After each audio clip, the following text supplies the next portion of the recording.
আসসালামু আলাইকুম, সবাইকে জুম্মা মুবারক। আসলে আমরা দেবীদের থেকে চলে আসলাম আমাদের নানুর বাড়িতে, কারণ হচ্ছে আমার ছোট্ট বোনটার মেয়ে হয়েছিল অনেকদিন আগে। তো তার জন্য মানত করছিল যে মাদ্রাসার ছেলেদেরকে বিরিয়ানি খাওয়ানো হবে। তো তার জন্য কিন্তু নানুর বাড়িতে চলে আসছি। এখানে একজন নানা আছে, উনি হচ্ছে পাকুশি, তার জন্য ওনার রান্না খুব ভালো লাগে। তার জন্য আসলে এখানে আসা হয়েছে যে ওনার হাত থেকে রান্না করানো হবে, তারপর মাদ্রাসায় আসলে বাচ্চাদেরকে খাওয়ানো হবে।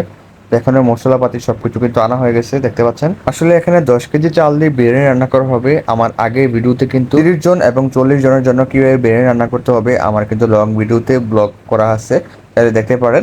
খাওয়া দাওয়া করার পর একটু পরে রান্না শুরু হবে। তো তার জন্য আসলে আমাদের উত্তরগালা বলে এই জায়গাটাকে, উত্তর দিক, তার জন্য উত্তরগালা বলে। আসলে এই জায়গাটার কথা কখনো বলতে পারবো না। আসলে এই জায়গাটার মধ্যে আসলে ছোটবেলা আসলে অনেক সময় পার করছি। এখানে আসলে বসে থাকতাম, মাছ ধরতাম। দেখতে পাচ্ছেন ছোট ছোট বাচ্চারা কিন্তু এখনো মাছ ধরে এখানে। এ কিন্তু অনেক ভালোই মাছ পাইছে এখান থেকে। আর দেখি ওই সামনে একজন আছে। এখানে আসলে বড়ি ছিপ দিয়ে কিন্তু ভালোই মাছ পাওয়া যায়, দেখতে পাচ্ছেন। দেখতে পাচ্ছেন অনেকগুলো মাছ কিন্তু পেয়ে গেছে। চলুন আমরা ওই হাঁড়িতে দেখি কতগুলো মাছ আছে। দেখতে পাচ্ছেন কিন্তু ভালোই মাছ পাইছে, মোটামুটি অনেকগুলোই। তো যাই হোক, আমরা কিন্তু ছোটবেলায় এভাবে মাছ ধরতাম।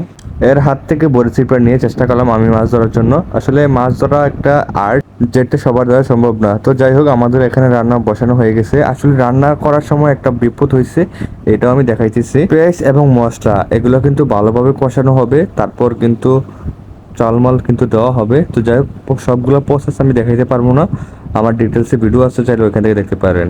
কি বিপদ হয়েছে দেখতে পাচ্ছেন, আকাশ কিন্তু কালো হয়ে আসতেছে, একটু পরে কিন্তু বৃষ্টির ফোঁটা ফোঁটা পড়তেছে, দেখতে পাচ্ছেন। এগুলোর মাঝে কিন্তু আমাদের রান্না থেমে নাই, রান্না কিন্তু চলতে আছে, দেখতে পাচ্ছেন।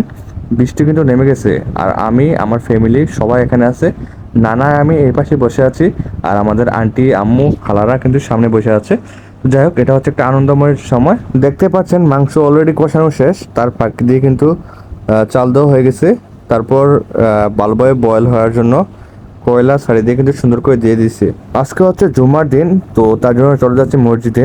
মসজিদ থেকে আসার পর ইনশাল্লাহ বিরিয়ানি খাবো।